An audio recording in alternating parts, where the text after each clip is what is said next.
AGI, or artificial general intelligence, refers to a machine capable of learning and applying knowledge across any task at or beyond a human level. We are moving past the era of the digital tool. AGI represents the arrival of the autonomous worker, one that threatens to swallow human economic value entirely. This anxiety is driven by the machine's efficiency.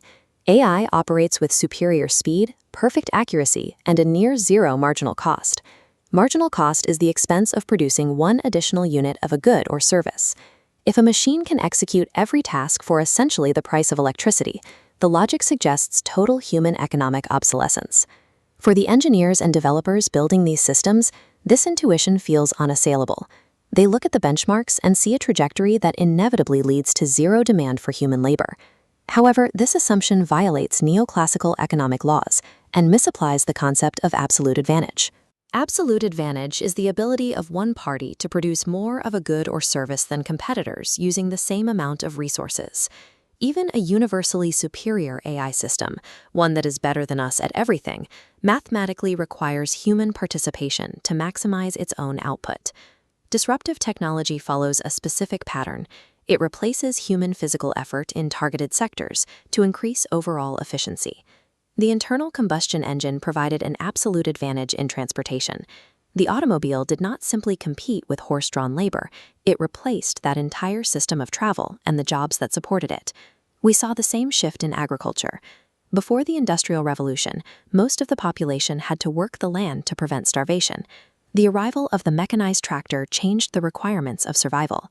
These machines augmented labor so effectively that the agricultural workforce eventually dropped to roughly 1.5%. Yet, this mass displacement did not result in permanent unemployment or a poorer society. Innovation destroys specific jobs to lower costs in that sector. Those lower costs then release human labor to create and occupy entirely new economic categories that previously couldn't exist. To see why being better doesn't mean only, we can look at a human demographic comparison. This diagram shows the economic profile of a typical 25-year-old worker against an 18-year-old. The 25-year-old holds an absolute advantage. They generally possess more physical strength, higher skill levels, and better reliability in nearly every job category. If absolute superiority eliminated the need for competition, 18-year-olds would never find work. Their unemployment rate would be 100%. They find work because of their reservation wage. This is the minimum pay a worker is willing to accept for a task. Because the 18-year-old is willing to work for less, they remain economically viable despite lower productivity. The 18-year-old takes on lower-level tasks, which frees the 25-year-old's time for higher-value specialized work. Both workers find a place in the market. Unskilled labor survives because being less productive does not make an entity economically obsolete. The true driver of trade is not absolute advantage, but comparative advantage. This principle states that actors should specialize in tasks where they have the lowest opportunity cost relative to others. This matrix displays a hypothetical economic comparison between an AI agent and a human worker across two tasks, high-level architecture and basic maintenance. Even if the AI is 10 times faster at both, every hour it spends on basic maintenance is an hour subtracted from high-yield architecture. The AI maximizes the total output of the entire system by focusing exclusively on the area where its advantage is most extreme. To reach this maximum, the AI must delegate the lesser tasks to humans. This creates a mutually beneficial trade, where the combined output is higher than if the AI tried to do everything itself. An AGI faces a systemic penalty for doing everything. Comparative advantage mathematically guarantees humans a role, because the AI cannot be in two places at once. This assumes the AI has limits. A common counterargument is that a future AGI will possess infinite capacity and operate without any physical constraints. But the laws of physics are immutable. Even a superintelligence is bound by finite compute power, finite energy, and finite time. Because the AGI's time and processing power are physically limited, those resources are incredibly valuable. This physical reality creates a massive opportunity cost for every action the AI takes. Opportunity cost is the value of the best alternative you give up when you make a choice. If an AGI spends its finite compute cycles on a trivial task, It loses the value of the high-level task it could have done instead. If an AGI physically builds a simple structure, the real expense is the missed opportunity.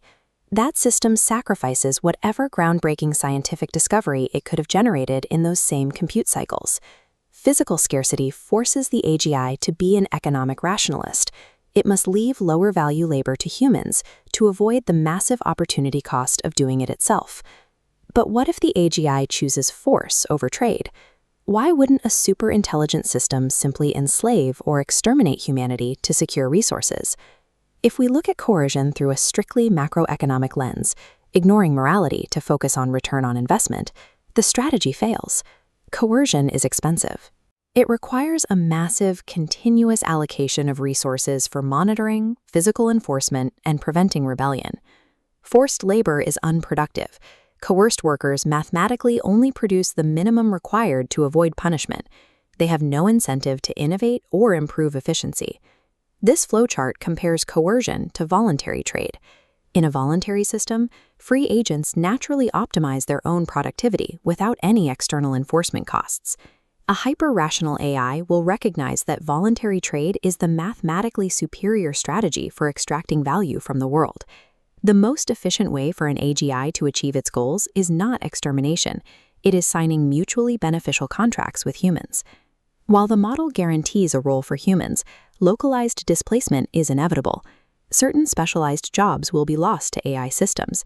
The impact depends on the real wage. Unlike a nominal wage, which is just the dollar amount on a paycheck, the real wage measures what those dollars can actually buy. If AI automates housing, transportation, and medicine, the cost to produce those essentials drops toward zero. A worker might earn fewer dollars in a lower-level service role, but their purchasing power could actually increase as the cost of survival collapses. Because AI has demonetized physical production, a month's salary at a basic job could suddenly have the power to buy a house. Our economic relevance doesn't depend on being the smartest entity on Earth. It depends on our ability to specialize and trade. Sharing an economy with a hyper-productive AI mathematically ensures that humanity becomes vastly wealthier rather than obsolete.